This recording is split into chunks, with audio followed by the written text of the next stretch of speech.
Well, on this sunny afternoon in Johannesburg, South Africa, the Power and Electricity World Africa 2018 show has certainly gained serious momentum.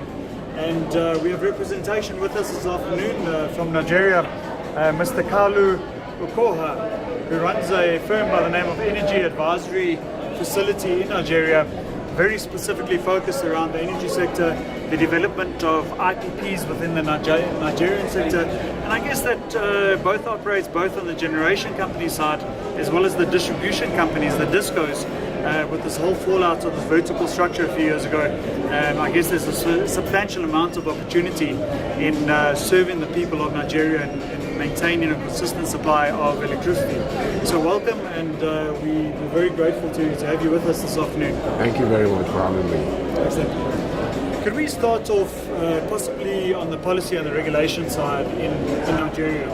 And in terms of a very short answer, how supportive is it of independent power producers coming into the sector, building plants, and of course mitigating energy poverty on the one side, but also mitigating energy security risk for industry that is heavily dependent on consistent supply?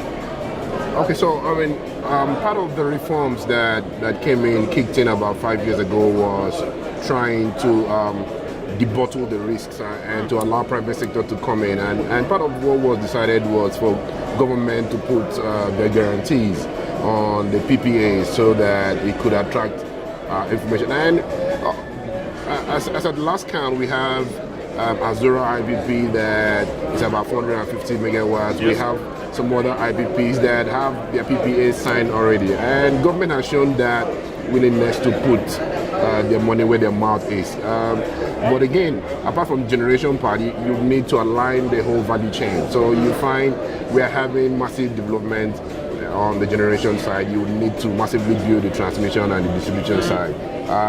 We still have about 90 million people without access to electricity in Nigeria, which is a huge opportunity. There's a lot, 90 million. 90 million people without access. That's a huge... Well, it's 160 with Ethiopia, right? Of the 650 million people that have never turned on a light before in their entire lives. So that's a significant amount of people. Very significant, and I find a lot of comfort when I see conferences like this and you talk to people and you feel the enthusiasm of wanting to know how can we come into the Nigeria space, the off-grid space, because I mean the grid can go. Nigeria has a lot of, it's a big area, massive area, the grid can go everywhere. So part of the challenge is how do you connect all these people without off-grid. And so off-grid solutions are the way to go, and we've seen a lot of pilot projects, but I think we've reached the stage now where we need to scale up. And it's that scaling up, the business model that can work with scale up that is at the point that we're in right now. The bankability is supposed to be into the smart microgrid environment. Absolutely. And I'm sure you agree with me, the irony of microgrids is that they all become interconnected a few decades down the track. So that is very encouraging. But nonetheless, you speak about the value chain. And one of the most significant value chains within the private IPP sector is the whole possibility of repatriating profits out of the Nigerian economy. Now, there's very similar types of issues in Egypt, in Morocco as well, where you would develop a business, but a lot of your funds are held there for an extended period, and it's purely based on lack of currency or availability of that. Are there any reforms in place, or are there any initiatives to try and curb that?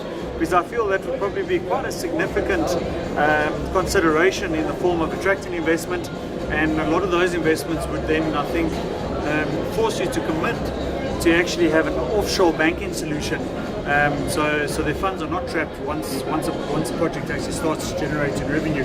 What's your viewpoints on that? How realistic is that, number one?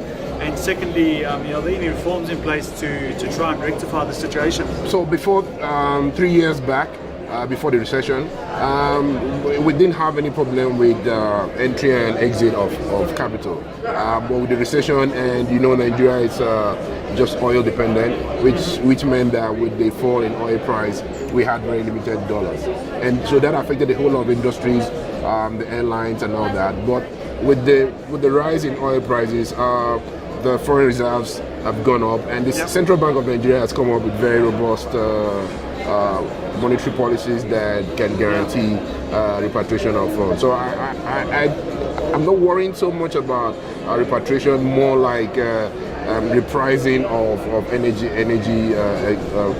this thing right now. So are you stating that it's no longer a significant risk for an international investor? You feel that the market is stabilizing a bit in that regard, and you would be able to get a very firm commitment up front from Treasury, for example, as to the repatriation of X amount of funds? Yes, especially with on the generation side, because you sign your PPAs upfront, which is dollar denominated. I don't see much issues around that side, especially with repatriation.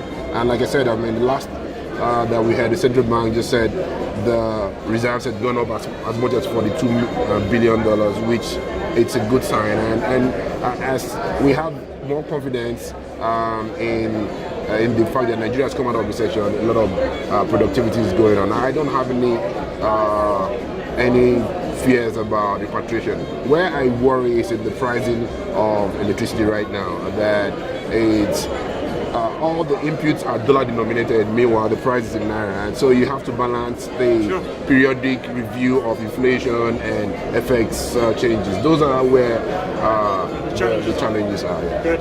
So just getting back as a closing point on the 90 million people that live in energy poverty today in Nigeria, what's the plan over the next 12 months? What's the next step in the process to try and get this rectified? So there are a two-pronged approach. One is they continue to breach through the grid, and the other one is off-grid. And I think that although government is also doing some part in trying using the rural electrification project, but a lot of emphasis is coming up from the private sector. You're seeing a lot of enthusiasm on the private sector. Yes, the technology is there, the payment structure is there, the people are there. We just need to fine-tune the business model and tiny issues just surrounding asset recovery mechanism, so that investors can feel very comfortable to deploy their assets for 25 years and expect to get them money. So I'm very optimistic that we'll see very aggressive scale up in the near future. Good. Well, that's certainly a slightly different perspective from a Nigerian standpoint. It seems very positive. It looks like there's many interventions in place that are on the ground today. And looking at it from a finance point of view, I mean, you obviously deal with many of these challenges on a daily basis. I can't thank you enough. Your insight is certainly valuable. And wish you all the best, Mr. Kalu Ukoha from the Energy Advisory Facility in Nigeria. Thank you. Thank you very much.